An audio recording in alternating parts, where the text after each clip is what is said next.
Well, this week we're celebrating St. Patrick's Day. We're not doing authentic Irish food this year. We did several years in a row. We did authentic Irish food. Last year we kind of went a little bit off course, and this year we are. We are going to be doing a creme de menthe brownie, which it gives you the appearance of green, a little bit of green in the filling. We're also doing corned beef sandwiches. We're going to make homemade corned beef. We've already got it in the oven because it obviously takes longer than the time we have. And we're doing a wilted cabbage slaw with apples tonight. So real easy stuff, real quick stuff. Just bear with me. Tonight we're going to start off with our brownies. Now everybody has a brownie recipe they use, or you can just buy a mix and make these. This is a mix made. Takes about 30 minutes to cook. Let it chill, and then we're going to make a little filling, and then we're going to make a little topping to go on top. This is great for the kids or grandkids when they come, and they can kind of help with that just a little bit. Well, we're going to take a stick of butter, and I've already let it kind of soften on the counter. I know, can y'all believe I'm going to mix confectionery sugar tonight? Not go ahead and pre-make it. Those of you that are new, I've had a few mishaps. All right. We're going to go ahead and start beating that butter up just a little bit. This is very, very easy. Years past, we've done Irish dumplings, and we've done different types of soups and different types of meat. Corned beef is not authentic to Ireland. That is Americanized kind of version for St. Patrick's Day, but we all love corned beef and cabbage or some version of it. I bake this corned beef. You can cook it, the recipe we're going to do tonight. You can put it in a crock pot. It's great. Some people still prefer to do their corned beef on top of the stove, and that's fine, but I'm always in a hurry, it seems like, so I use my crock pot a lot. All right, we've got our butter already beaten up here. I'm going to add 2 cups of confectionery sugar, making sure that I have it turned down enough. All right. Mix that, give that a whirl. Well, this evening, we did not have any creme de menthe on the shelf. So we're going to use pure mint. Rule of thumb is for every 4 tablespoons of creme de menthe, you only use 1 teaspoon of mint. I don't know if she's put that on here. Yeah, 1 teaspoon of mint extract, or you can use 4 tablespoons of creme de menthe. And then just add a little bit of green food coloring to give it that great big green surprise. Pure mint, it is strong, so it does only take a teaspoon. But it's kind of a mixture of peppermint and spearmint together. All right. Do you all smell that already? All right. Now for the green food coloring. I had it all over me earlier.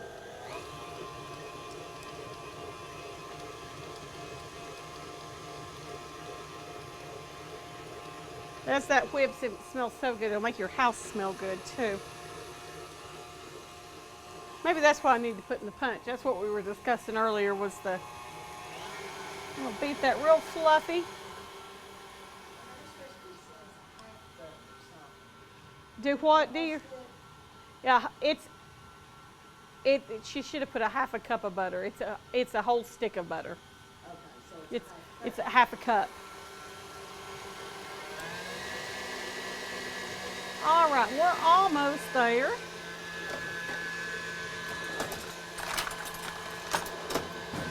Let that get real fluffy. Let me kind of beat that down just a little bit.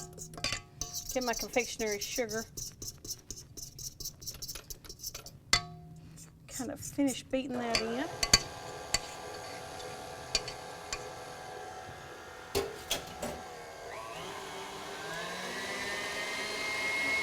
We're almost there.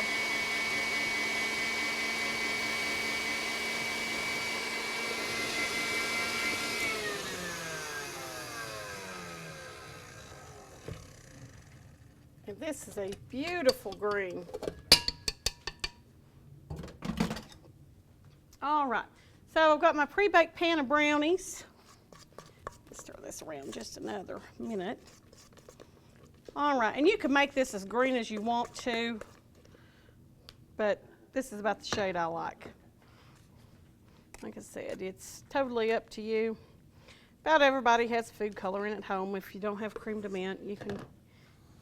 Thank you, sir. Sometimes people have mint more than they do the other. And everybody will have food coloring for Easter, and Easter's a little later this year, so hopefully it will be warm. It was actually, we had a warm Easter, if you all remember, last year.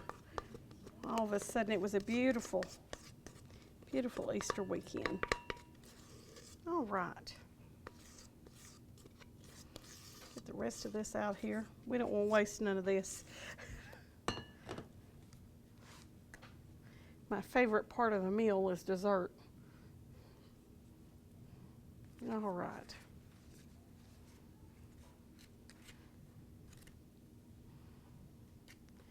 All right, now we've got this on here. We're going to let that sit just a minute. I'm going to pop this. I found that this is the easiest by popping this in the freezer just a moment. Kind of letting it set just a little bit while I do the other, which will only be momentary. All right, now we're going to take a cup of semi-sweet chocolate chips, any brand that you prefer, 6 tablespoons of butter. Save the other for eggs or whatever you need to save it for. Now I've got this good and soft. This is probably the stick I meant to have for the other.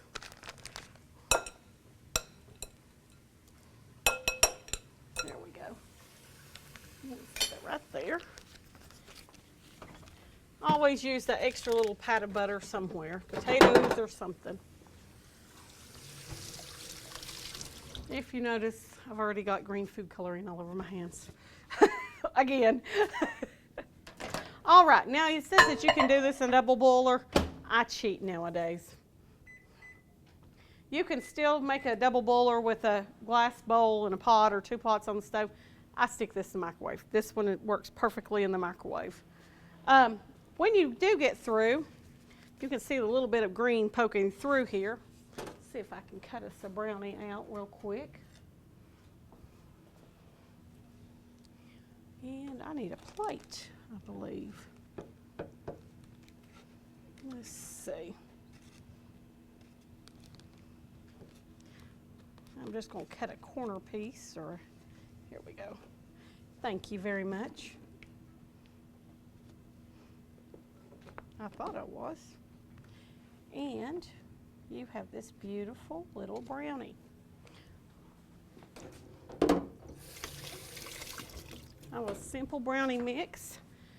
So you can always put a little bit of whipped cream on top of there, serve it like this. Kids will love it. Great little Thanksgiving. St. Patrick's Day. I got Thanksgiving on the brain. That's about the 3rd time I've said that today. Nice little recipe.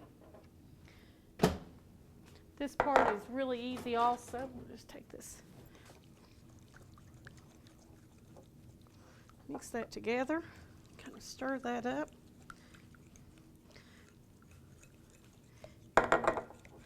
Because it takes a minute in the microwave. A double boiler, you've got to get all that out, which it has its place. But this way,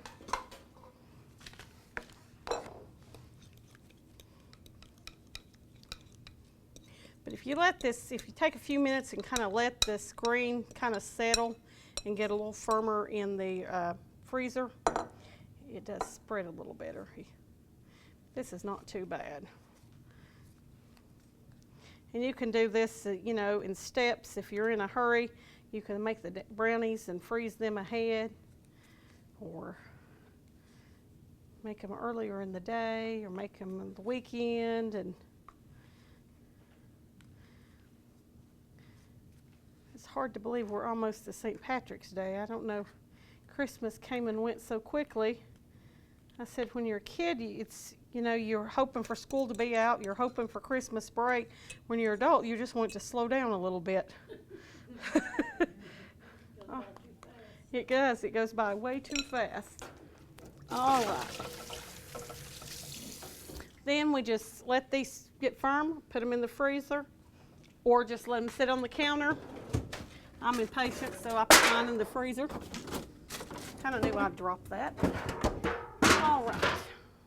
And that is our brownies. So it looks simple, easy, looks like Andy's Mint, just a larger scale.